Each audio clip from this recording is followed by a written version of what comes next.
Good morning, everyone. It's just about a minute before we actually go live, so just be patient a second. We go live a minute or two early, simply because we'll lose the Facebook connection if there isn't a disagreement between the computer time and the time that we're logging on.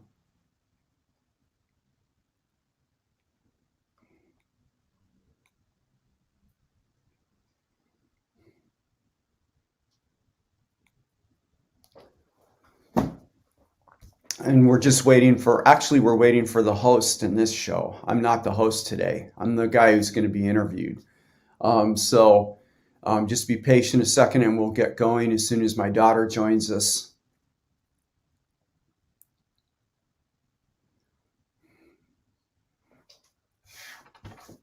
We're going to start today with some announcements, really important announcements, and then we're going to dive into the meat of the matter. And the subject today is going to actually be in the realm of gout.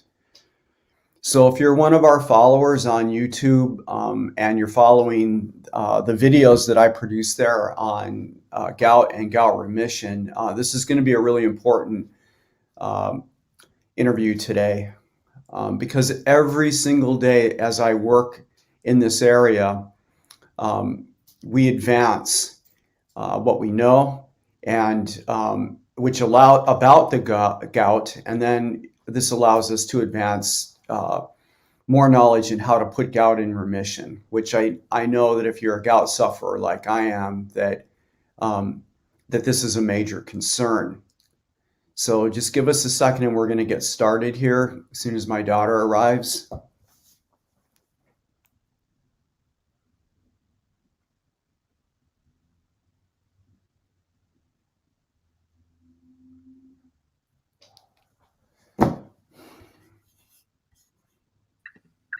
Morning, T-Bone. Good morning. How are you? Good. So we're live right now on Facebook, two different groups in Facebook, including the gout group, and then we're also live on YouTube. Okay, So perfect. maybe you want to take over and do the announcements, and then we can get in on the meat of the matter. Okay, perfect. So, first, I want to announce that we're going to have Dr. Richard Johnson on November 19th, 2021, obviously this year, at 11 a.m. Mountain Standard Time. The fructose and uric acid hypothesis of type 2 diabetes, obesity, and cardiovascular disease. The second thing I want to announce is that Dr. Pete is releasing his gout hypothesis to our subscribers for Low Carb USA and the World Nutrition Summit. So this is a really big deal. We're really excited for that, and that's going to be. I personally am really excited for that, and I'm really excited for what's to come with that as well. And then number 3 that we're going to be releasing soon, Dr. Pete's gout protocol. Again, a really big deal. Dad has been working incredibly hard at getting this stuff out there, so it's really exciting for us. It's going to be a comprehensive workshop to educate listeners about the gout hypothesis and methods to the remission of gout. The workshop is going to have an online course, meal plans, menu, weekly Zoom support, and private Discord group as well. So we offer a really big community to ask questions. I'm really excited for that. So, Dad, do you have any questions, comments, or things you want to throw in there? Yeah, I'm just going to remind the viewers that I have a PhD in biochemistry, and I also have certifications through the Nutrition Network. I've spent the last 3 years immersed in chronic disease because I am a gout sufferer. I was diagnosed with gout in 2016. In 2019, I was diagnosed with prediabetes. And like I think a lot of people out there, I was afflicted with these chronic diseases and felt completely alone. And then based on what the doctors were telling me, was faced with this idea that there is only disease management and medications available to us. And it wasn't until I found my way to the ketogenic diet that I was able to, come into a realm of knowledge that allowed me to reverse my prediabetes, which I did rapidly in 52 days. based on fasting glucose and A1C, and my gout's in remission. And I've devoted my life for the last 3 years to understanding the core of chronic disease, and with that understanding, trying to answer the questions that most of us have, which is, how do you reverse these diseases? How do you increase the level of your health, and how do we age in a way that allows us to age gracefully and to do so in a healthy way, without having to suffer from diabetes, obesity, cardiovascular disease, or in my case, in addition, how do we not suffer from gout? So anyway, let me turn this back over to T now. What are the questions that you've got for me? So the first question I have is for our interview. Why is our interview with Dr. Richard Johnson so important to our viewers, and also so important to what you've been working on with gout, and in general, the low carb lifestyle? So this is a really, really good question, because one of the first things that you learn when you get underneath the medical literature, right, and you find your way to high quality research done by guys like Finney and Volek and Dr. Sarah Hallberg, for example, and many, many others now. Eventually, I found my way to Dr. Richard Johnson. And the reason his work is so important is because we've known now for a few decades, but the literature on this can be hard to get to, all right? But we've known for a few decades that the origin of chronic diseases are centered around this concept of insulin resistance.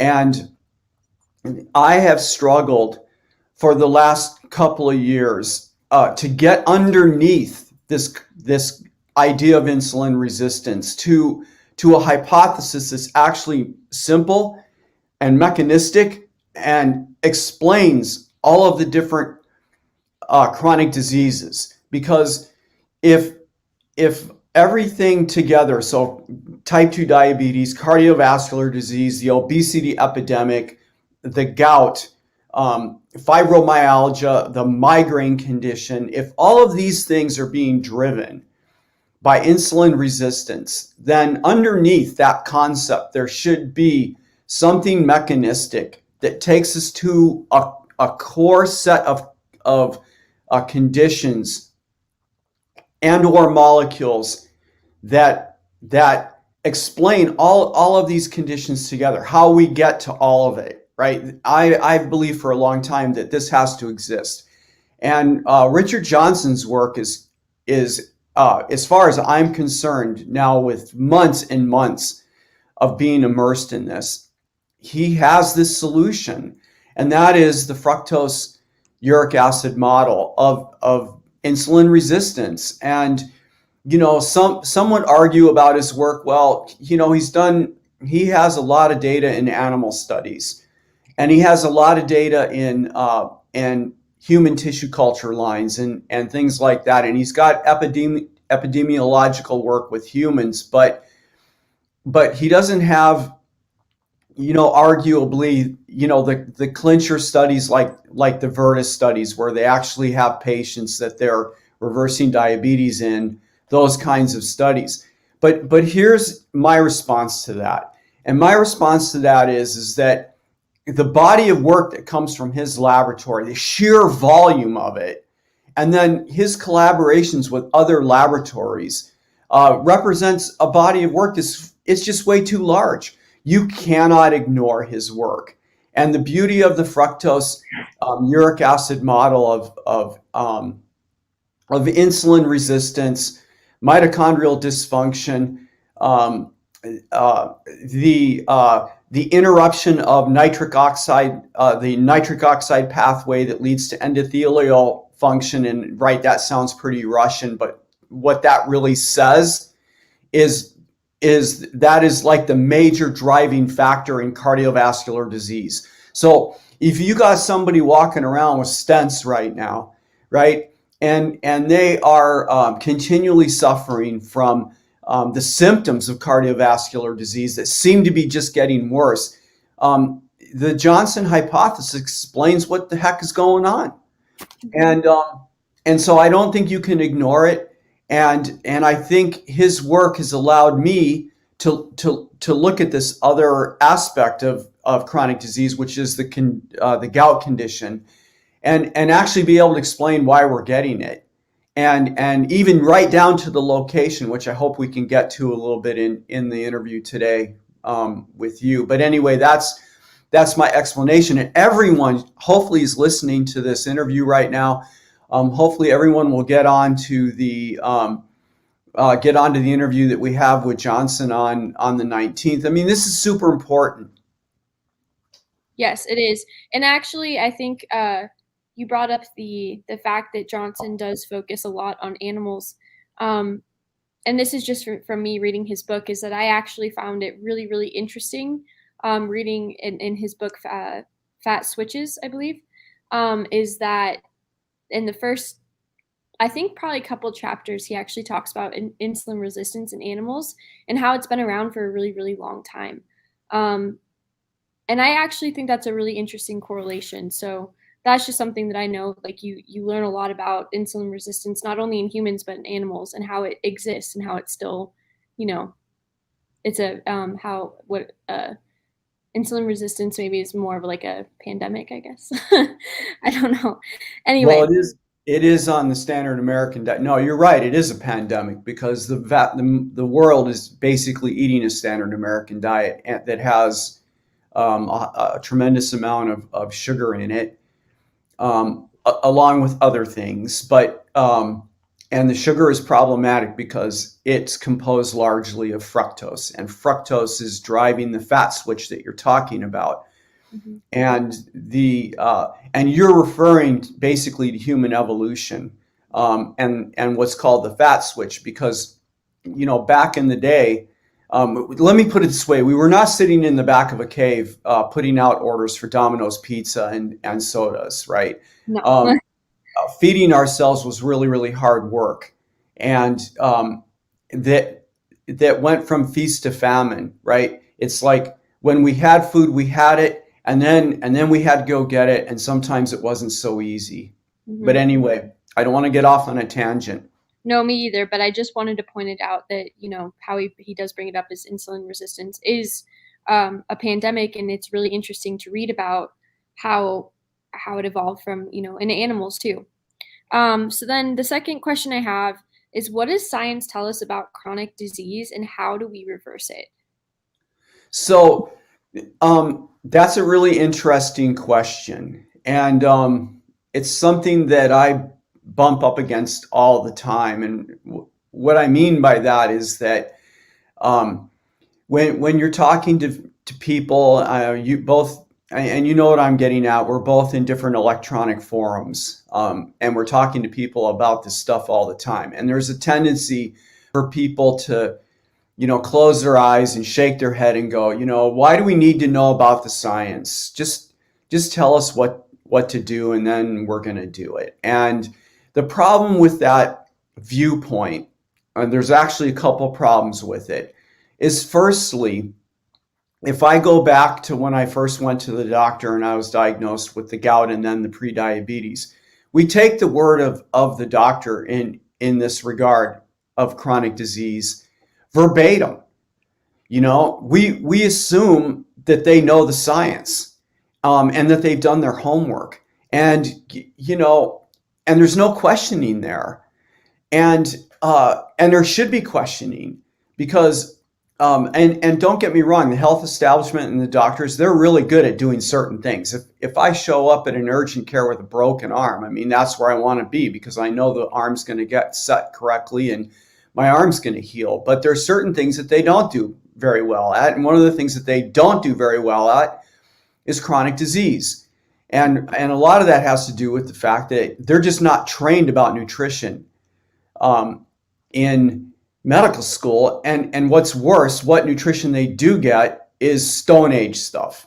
So, when we take a doctor's word for verbatim in the office about how to reverse diabetes, as an example, I was told eat the Mediterranean diet and you need to get more exercise, like I'm a little child or something. And I was a 5th-year CrossFit athlete telling me to get more exercise. Did you guys just fall out of a freaking tree? I mean, and so it's advice like that. And then there's another side to this coin, and that is you and I have come together to try to go out and help people improve their lives, right? This is our job now, or one of our jobs, among other things. Yes. And I think that when I get on a Zoom meeting or I'm in a clubhouse room or like we're live today, that and I'm going to say what I think about how you reverse diabetes, or in the case today, I hope we're going to get to it, how we put gout in remission, that I owe it to the people I'm talking to know what the hell I'm talking about. And that means you got to know the science. So the other side of this is when I hear other health coaches, when I hear people in a room at Clubhouse going, hey, you don't need to know the science. You just need to be able to tell them what to do. We are making a grave mistake, because what we're doing is we're acting like the doctors did when they talked to us, right? We're going, I know the answers. You don't need to know anything other than what I tell you. And that's not right. We need to understand this business, and we need to be able to give our people, the people that we're trying to help, including the listeners to this, good advice. That's what they're listening to us for. And we shouldn't be talking about anything that's not backed up in science, right? Yes. All right. So I'll stop there. No, I think that, and just a commentary, I think science can sound, I think science can be very intimidating sometimes. For me, I mean, you obviously know, like, for me, science, is not necessarily my biggest, like, it's hard for me to understand it sometimes, like I'm so, I don't know how to like explain that, but even when I was in organic chemistry, like there's just something that I couldn't wrap my head around, and so I think science is super, super important. And I think it's really, really important for coaches or physicians or anything to be able to explain science in a simple way that makes it so someone like me, right, who doesn't fully understand the scientific terms, it's like science for dummies, right, behind everything. So with that, I want to lead into my next question. You just mentioned in the previous actually response that about your gout hypothesis, right? And I know that this is something that you've been working on, but we've communicated together. And that we've, kind of been building. We're really excited about getting out. Can you tell us a little bit about your gout hypothesis and perhaps why this is so important for gout sufferers? That's a really good question. So let me just start out by saying, if you do a Google search of gout, the top list of things is going to be, well, uric acid, or sodium urate to be specific, is crystallizing in the joint, and that causes the gout. And down the road we go. You're also going to see a ton of remedies, cherry juice, for example, and or this and that. And here's the thing: when you look at Johnson's work, and this is why I so appreciate his hypothesis. He should be getting a lot more credit for this than I think that he is. Like I said, underneath insulin resistance, we need a way to explain all of these conditions that pop out of insulin resistance, and that's what his hypothesis does, because it allows you. It's the reductionism. It allows you to get down to talking about uric acid directly, and uric acid is in fact at the core of the gout condition, but it's also at the core of all this other stuff, the mitochondrial dysfunction that leads to the insulin resistance, the driving force of cardiovascular disease, and so on. So what does the gout hypothesis look like? All right, so this is not my hypothesis. All I did was take Johnson's work and extend it to explain what the problem is with us, the gout sufferers.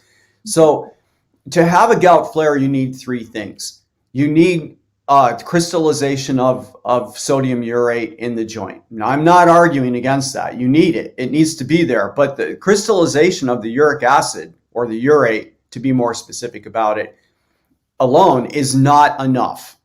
You need that in combination with an inflammatory response. And at the pinnacle of the inflammatory response is a protein called JNK1. You need JNK1, and you need the initiation of the inflammatory response. And then lastly, the third thing, and there could be more, right? But these are the top three things that I've identified. You need the assembly of what's called the NLRP3 inflammasome in association with the uric acid crystals, and actually so that you get the gout flare, which is causing the pain and the debilitating condition of that condition. So that is the gout hypothesis, built on three main factors that all have to happen in order to get the gout flare. Okay, perfect. I really liked that response, as well as the gout hypothesis. So that's going to lead me into question number 5 here. Some would argue that gout happens simply because uric acid forms crystals in the joint. That this is your fault because you don't control your eating and overproduce uric acid. That you sit around drinking beer and whiskey, slamming anchovies, or eating red meat. I really like that. Okay, that last part. So let me re-ask that without having to laugh. Okay, some would argue that gout happens simply because uric acid forms crystals in the joint. I actually just Googled gout in Google, obviously. And that was actually the response, is that it's uric acid in the joints, similar to some type of arthritis. And that this is your fault because you don't control your eating and overproduce uric acid. That you sit around drinking beer or whiskey and slamming anchovies or eating red meat. The anchovy sounds a little disgusting, but can you can you explain to people that it's not their fault? Is there, like, I guess just kind of leading into this response is, can you kind of give like a motivational to anybody who maybe is suffering gout or going through this, that there is, it's not necessarily their fault. I think we are taught so often when we go to the medical establishment for issues, right? Whether it be type 2 diabetes or reversing migraines, or whether it's women problems, right? Is that it comes back to, what are you doing wrong? And it's like, Yeah, well, there's a stigma. So that question that you're asking me is addressing the issue of stigma. And we have a stigma, I think, all across the world, but for sure in the US. And that stigma is some, no one wants to say. You walk out of the doctor's office and the last thing you want to tell your friends, and this is the stigma part, is, well, I have type 2 diabetes, or the obese.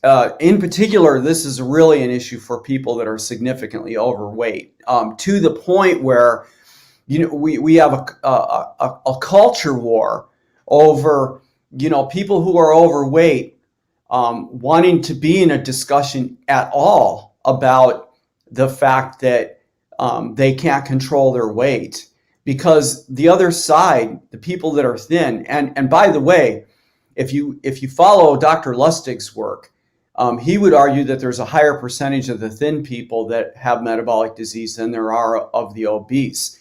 And so the problem is that the thin people are pointing fingers at the overweight people, going, yeah, you guys just can't control your weight. You're a bunch of, you're gluttons and sloths and so on.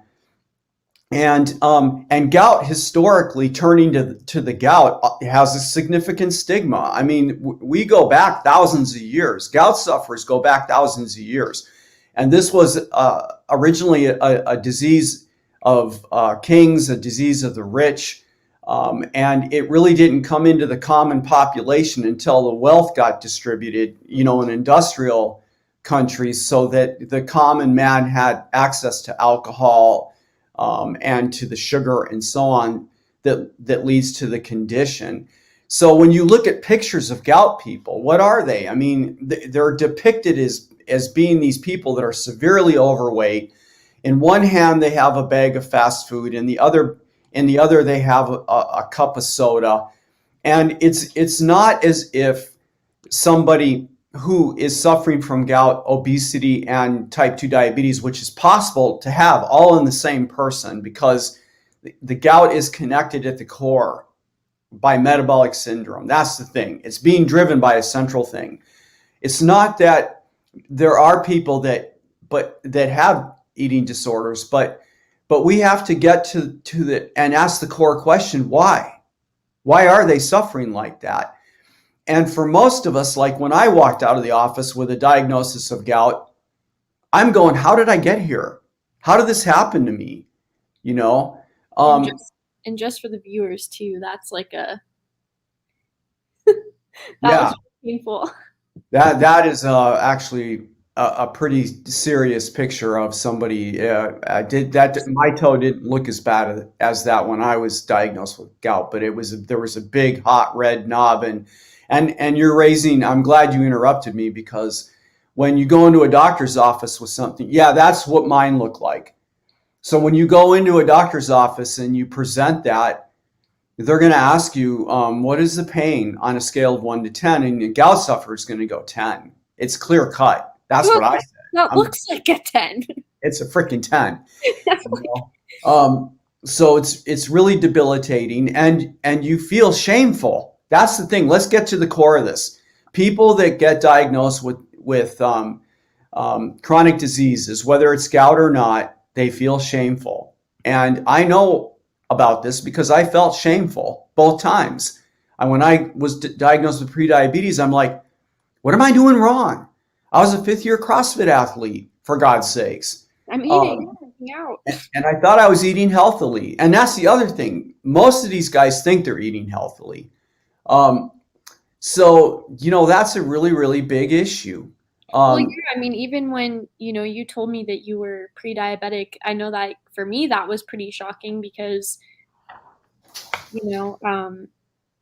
I'd grown up with type 2 diabetes in my life, you know what I mean? And I thought you would get it from pie or candy. And we never really had that at dinners, So I know at all, I don't think the only time we've ever had pie really was probably for Thanksgiving. So I know for me, that was a pretty drastic thing, is like, okay, but we've been eating healthy. Like, we don't even eat fast food. And if we ever got pizza, it was like once a month, maybe, you know what I mean? So I know for me that was a pretty drastic thing where we'd been doing, I thought, everything right, which ended up being wrong. Yeah, because if we look at with a critical eye on the way that we were eating, and I'm generalizing this because you were a child and you were eating what I served you and what your mom served you, and you were going between the two families. And when I say this, I'm not pointing fingers here, and I'm not saying that anyone was a bad person. We were eating what we thought was a healthy diet, and this comes to the core of Johnson's work, and then what Dr. Lustig has written about this. The big driving factor here is not that you're eating one thing that's bad. It's that in the course of a meal, which usually happens in a short time frame, that you have a maximum load and I'll put this on the adult now. I'll put this back on myself, and I'm having my 2 to 3 beers. I need to come back to that while I made dinner, and then while we were eating. So for an adult, me at the table over many decades, what's going on in the course of the meal is that you have a high glucose load, a high fructose load, because there was sugar in the food, and I can address that more specifically in a second, and then a high alcohol load that was descending on the liver all in a short period of time, literally overwhelming the liver. And the fructose and the alcohol are metabolized directly, with the primary component being a sudden acute rise in uric acid. And the uric acid, based on the Johnson hypothesis, as a pro-oxidant, right, as something that is capable of oxidizing other things.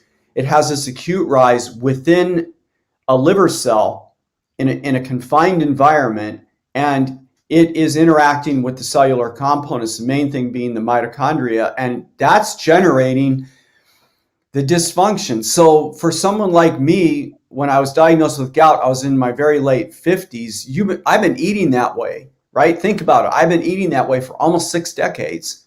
Mm-hmm. And that's why it takes a long time to do enough damage. And it's not just about the liver. It's also about the pancreas, the brain, the muscle tissue, the kidney. Hopefully we'll have time to get back to that.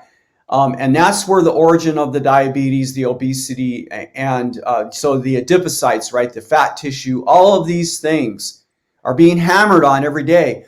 And when you look at the standard American diet, I was just talking about one meal. Think about, and neither one of us is eating this way anymore, but think about what's going on, because these guys are eating 5 to 6 times a day. So they have what I described with the liver, which is also the kidney and the pancreas and the brain and all this. They have that going on almost continually all day long. So you have elevated insulin expression, you have the business with the uric acid spiking and going on chronically all day long, and over decades is where you get into trouble with this, right? And that's how you end up with these conditions.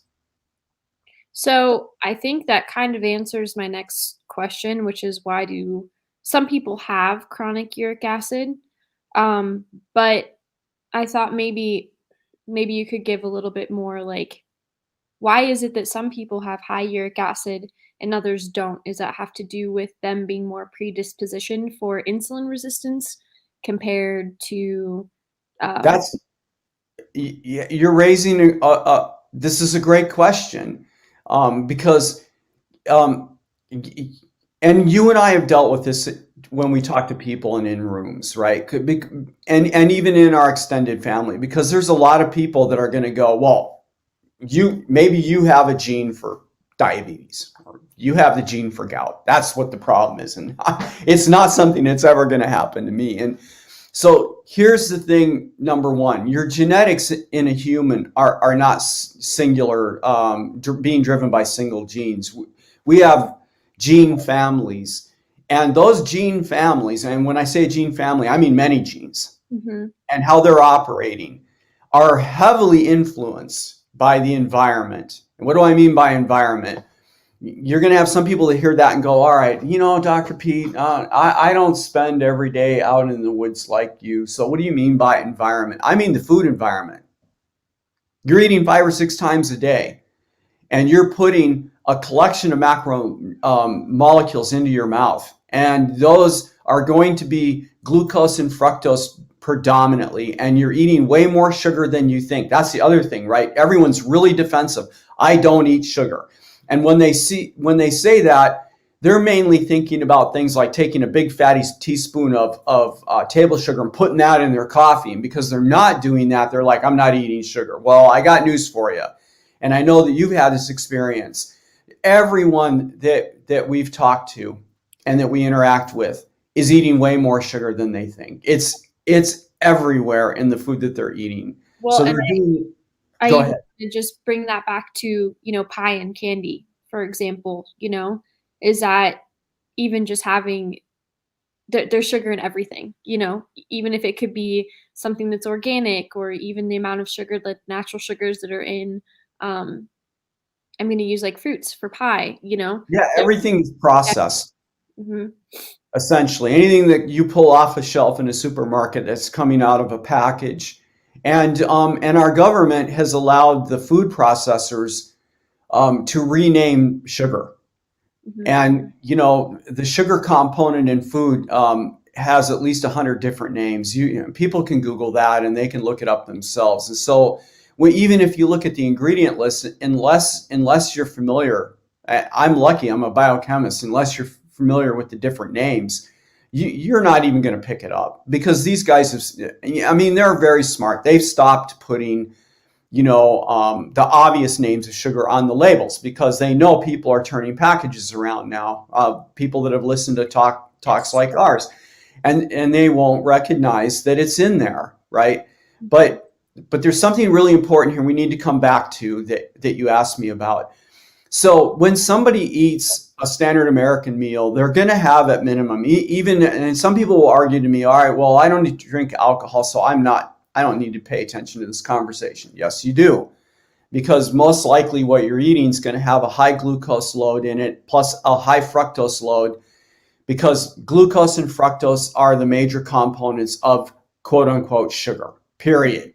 High fructose corn syrup, which is found in most processed food and even is now being added to beer, has 55% or more fructose in it. Now, everybody, there's no genetic thing here. Everybody, when that fructose enters into the liver, which it does in an unregulated manner, is going to form a high concentration of uric acid in a very sudden and acute rise. That happens to everyone. So what differentiates somebody who's going to be hyperuricemic? So if you're measuring your uric acid every single morning like I do, what results in high uric acid for some of us and not for others? And the answer to that is what's happening in the kidney.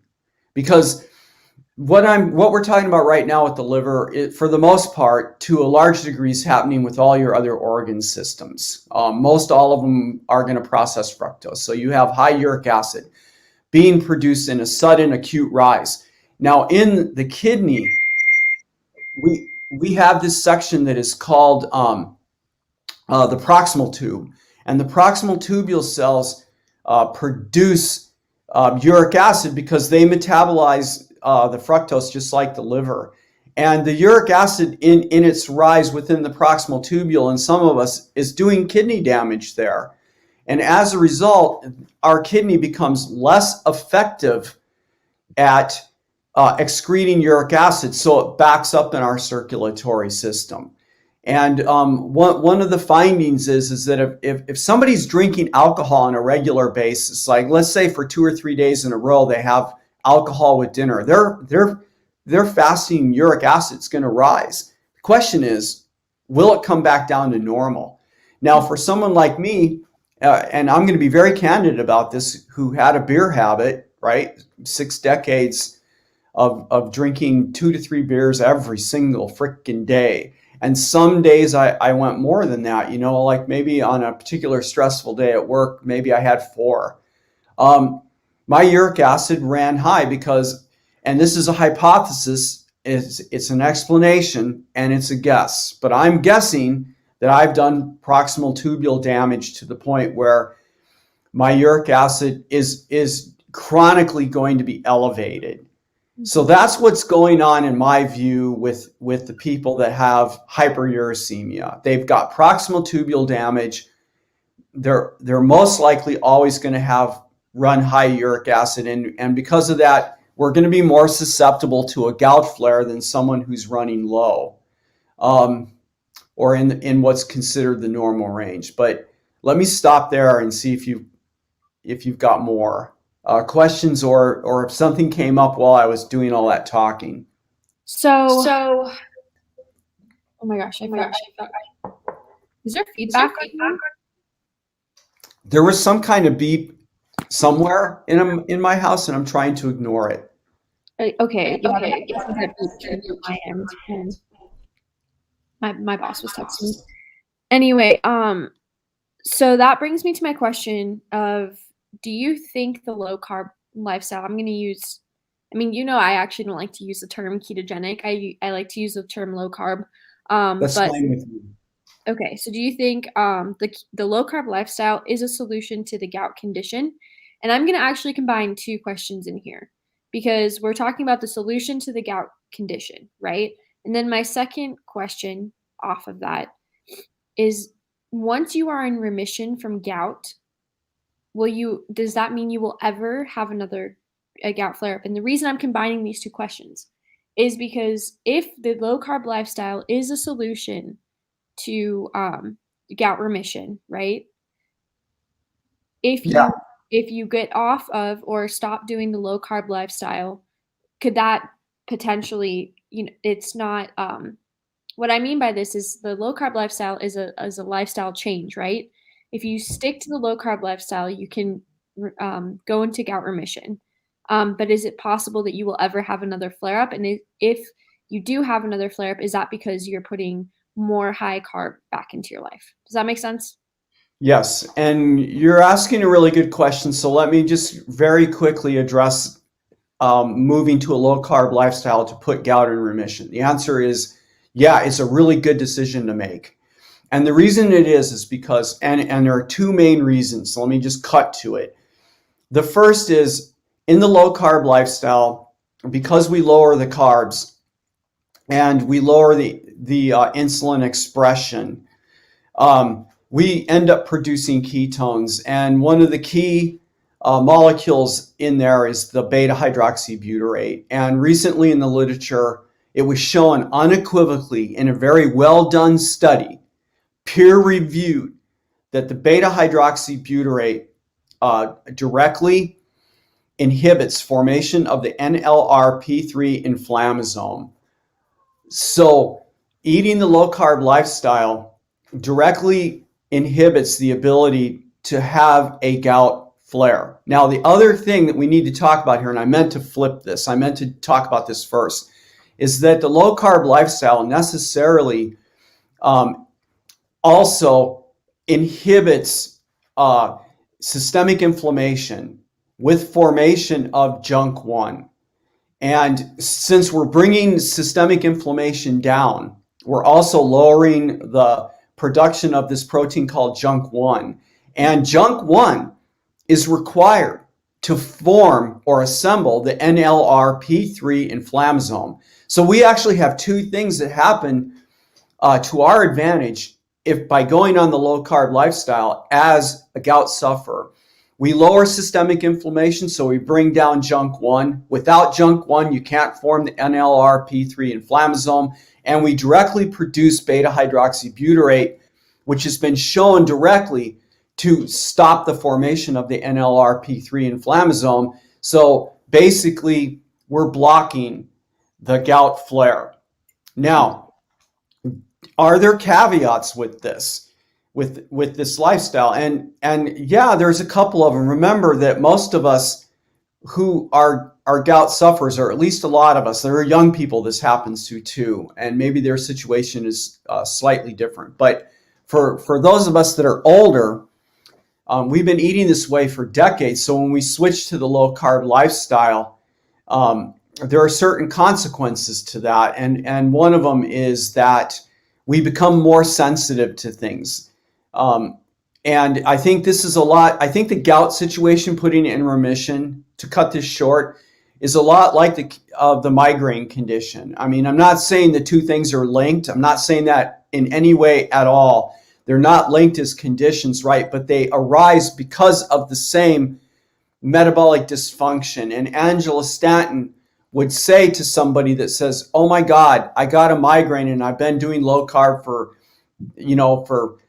2 months or something." And what she's going to do when she comes back to that is go, where did the carbs come in? Mm-hmm. How careful have you been, right? Because that's one of the central things. If they cheat, they get into trouble. Now, I just had a gout flare, and I've been in remission for 3 years. Well, over the last 3 years, I've had 2 or 3 flares in that time period, and literally I'm on day 4 of a flare right now, and it's almost over with. Why did that happen to me? Because I had alcohol. I had a drink with my wife the other night at a restaurant. One drink there, and then while we were in Rocky Point and you were there with us, I had a couple beers every day. I was like on vacation, and I have this gout flare. So the answer is, yeah, you can put gout in remission. I haven't had any problems for 99% of the time. But and I've been really good about keeping the carbs super low, and that when I say that, I'm not like a lot of the people we talk to and actually doing a lot of cheating. in that area, I've been really good. But I over the last couple of years, each time that I have had a flare, it's because I drank alcohol. So can you drink alcohol? And the answer is we know that that's driving this condition. So the answer is no. If you want to be gout free and you go on the low carb lifestyle, you can't then turn around and drink alcohol later and expect everything's going to be honky dory. It's not going to be. And but in remission, we do have one distinct advantage, and that is when we do get a gout flare now, it's mild. So over the last 4 days, let me just be really candid about what happened to me. I had 2 days where I consider the flare to be, the serious, the most serious aspect of the 4 days. How bad was it? If you ask me on a scale of 1 to 10 to rate the pain, I will tell you right now, 1 or 2. I took 1 ibuprofen. I worked out. If you watched me walk, you couldn't see a limp. Literally, the gout flare is mild by comparison to when I was first diagnosed. So the flares are mild, but this is remission requires honesty, and it requires being committed. You've got to bring the carbs down, and you cannot do cheating. If you go to a birthday party and you eat some of the cake, the next day, just look in the mirror and go, you know what? You had the sugar, because the fructose and the alcohol are metabolized in parallel, and they are perilous. Mm-hmm. They are perilous. It's a dosage dependent issue. So and this is the other thing that we get, even if you're doing, I just had a little. Well, that little bit generated a perilous little bit of uric acid, which in the case of a cardiovascular patient causes dysfunction in their endothelial membrane to a certain extent. So imagine taking your finger and having a paper cut. That's what you did. That's what you did. And just because it's a little doesn't mean it didn't have an effect. It does have an effect. And in a gout sufferer, you're probably going to have a flare. And if you continue with it, eating that stuff, the flares are probably going to get worse. But you've got your beta hydroxybutyrate working for you. And when I went into my flare, by God, I made sure that I kept my ketones really, really high. I doubled down on my low carb eating plan. I kept my ketones high, and I'm on my 4th day right now, and I hardly have. You hardly can even tell in my joint that there's anything even going on. All right, and my first gout flare, that took a couple months. In 2016, it was a couple months to recover. And like I said, the pain on a scale of 1 to 10 was a 10. Wow. So I think that answers the question. There's like sorry. No. I think that answers the question, because I think that yes, because something's in remission, doesn't mean that it can't come back, and that it can, and that you just have to be really cautious about what you're eating and staying on that lifestyle. So if you are a gout sufferer in our audience today, and this is something that you've experienced, basically what we're understanding is it's really important to stick to the low carb lifestyle, and don't cheat, because I think it can be really tempting for me. Mine is migraines, right? So if I find myself cheating, normally when my migraines happen, they happen around my time of month, because my hormones are all over the place. So if I end up having something with a little bit more sugar, a little bit more, specifically, I'm going to say this with wine.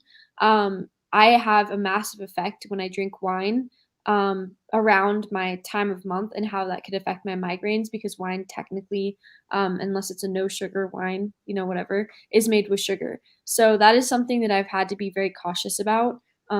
If I do drink alcohol, that maybe don't drink wine, because I've noticed that there's an effect with my headaches. Yeah, that was all I wanted to say on the migraine side of things. So that's going to bring me down to my last question. We have about 10 minutes left. So I just kind of wanted to ask, can you give our listeners just a quick outline of what this lifestyle looks like? I know we kind of talked about it in the last question, but maybe just like a, one bullet point, 1, 2, 3 of kind of what this lifestyle looks like and yeah. And how So Johnson's hypothesis has allowed you and I to actually really advance our coaching, Mhm. because what it's made me realize, and I think you too, is that the first thing that any of us want to do, whether you're a gout sufferer, because remember, gout is not independent of type 2 diabetes, which is not independent of obesity, and it's not independent of cardiovascular disease. Those conditions and more, the migrainer, are being driven, and fibromyalgia are being driven by a central metabolic defect, and that's being driven by sugar and alcohol, right? And it's sugar and alcohol because in the sugar area, it's the fructose, right? Fructose is a poison, and alcohol is a poison too. Both of them are being metabolized in parallel, and nobody, doesn't matter whether you're a gout sufferer or not, nobody is escaping the damage that the uric acid is doing when it's getting produced inside our organ systems, right? That's happening to everyone. The only difference is that maybe how their system responds to that damage. And I think that some people in our population have some advantages. But anyway, coming back. So what is the number one thing you can do if you're scared of the low carb lifestyle? Is cut the sugar and cut the alcohol, period. You just need to bring it down. And some people are going to be like, well, I don't drink alcohol. Well, I guarantee you, and this has been my experience, is that you're eating way more sugar than you think. Even if you think, well, I don't even eat a lot of sugar. Oh, yes, you do. If you're going into the break room and you're eating the chips and you're eating and the dips and you're eating the healthy bagels or muffins, you're getting crap loads of sugar.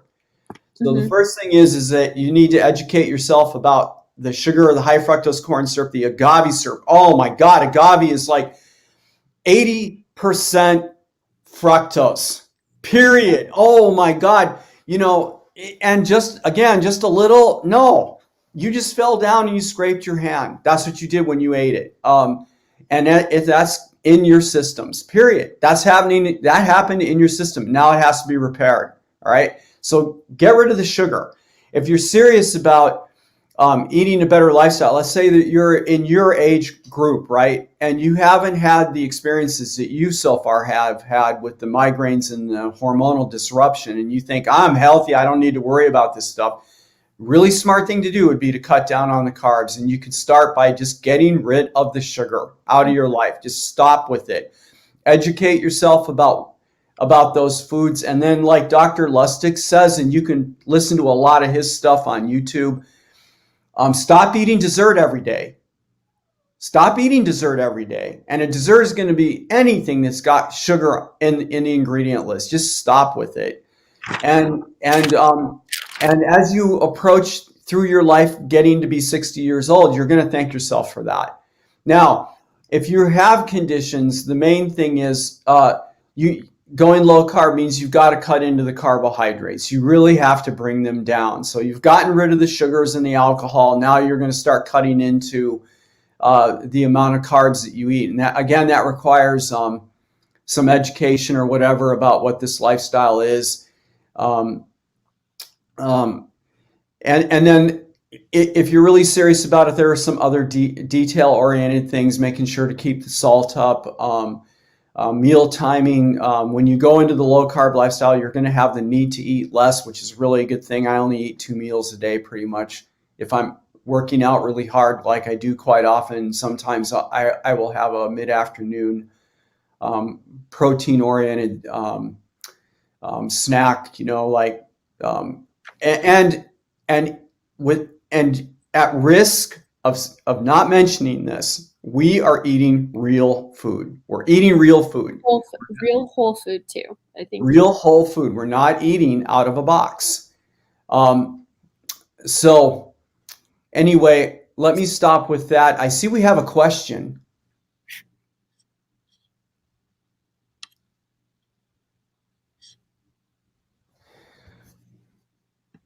Okay, so the question is allulose safe? My understanding is that it has a very similar chemical structure to fructose. However, it does not raise blood glucose. Um, okay, I don't know the answer to that. I would have to look it up in order to determine, uh, exactly what its metabolism is exactly. But one thing I do want to address in your question, Randy, is that just because something doesn't raise blood glucose doesn't mean anything. Most of the artificial sweeteners actually have an influence on insulin, and that's the thing here. If we're raising insulin in our systems, then we have the characteristic of being able to generate insulin resistance, and along with insulin resistance comes all of the effects that we're talking about here. So I don't eat any of the non-glucose or non-sucrose sweeteners. I would be really careful about that. And fructose, for example, doesn't raise blood glucose either, but it is dangerous to eat it, right? And the American Diabetes Association was even suggesting for a very long time to feed fructose to type 2 diabetics, even though the science existed at the time that showed that fructose was doing these things. Johnson's work goes back decades. He's been around for a long time. This is not, I don't want to get on a rant here, but the American Diabetes Association, as far as I'm concerned, doesn't have any excuses here. So I can't answer the allulose thing directly. I apologize for that. And probably you need to just do more significant research on that. I would just be really careful about any sweetener substitutes. If did that help? I mean, you can type another question here if I wasn't able to help you, or if there was something else you want to ask us.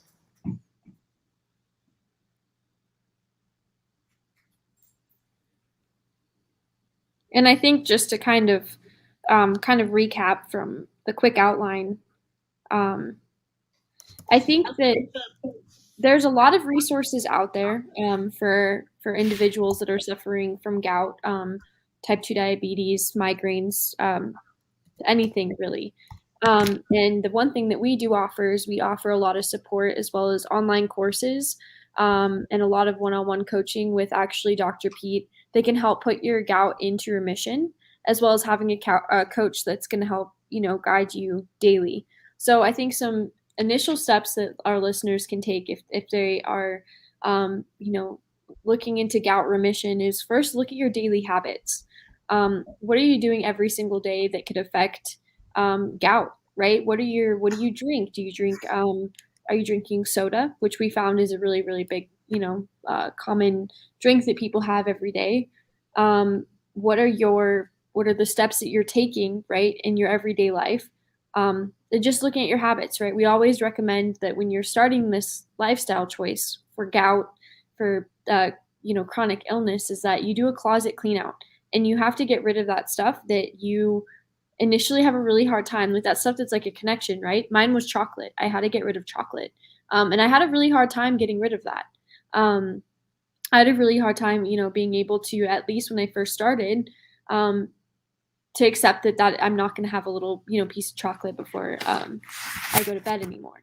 So that's what we always recommend is the first step is, what does this lifestyle look like? Well, let's look at your daily habits. What are you doing now that could change, which could affect your remission in gout, right?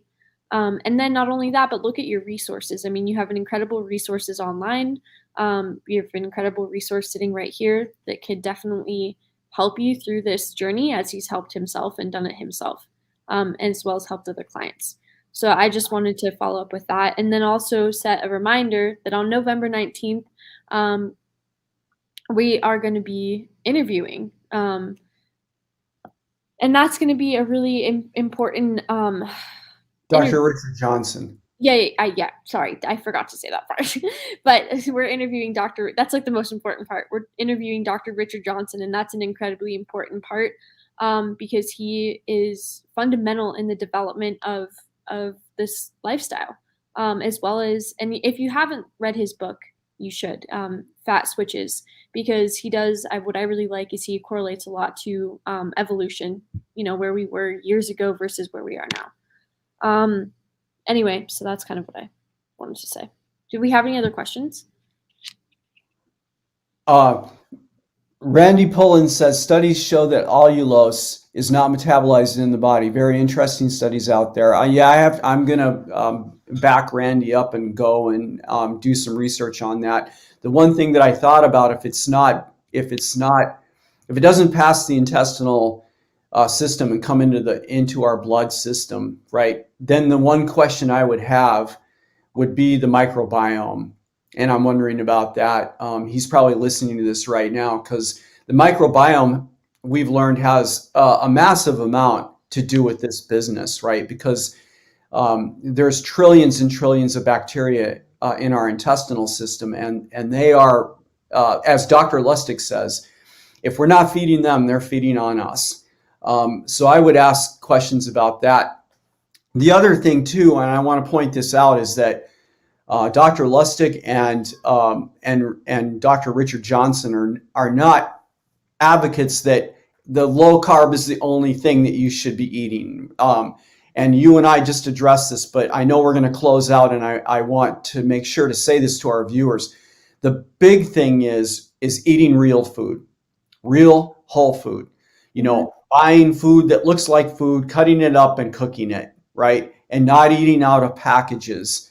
And even partially processed things, you have to really look at critically, because the food manufacturers, man, they are loading. One of the things that I laugh about, right, when I see it in the store, are the plant burgers, right? The burger. Yeah, hilarious.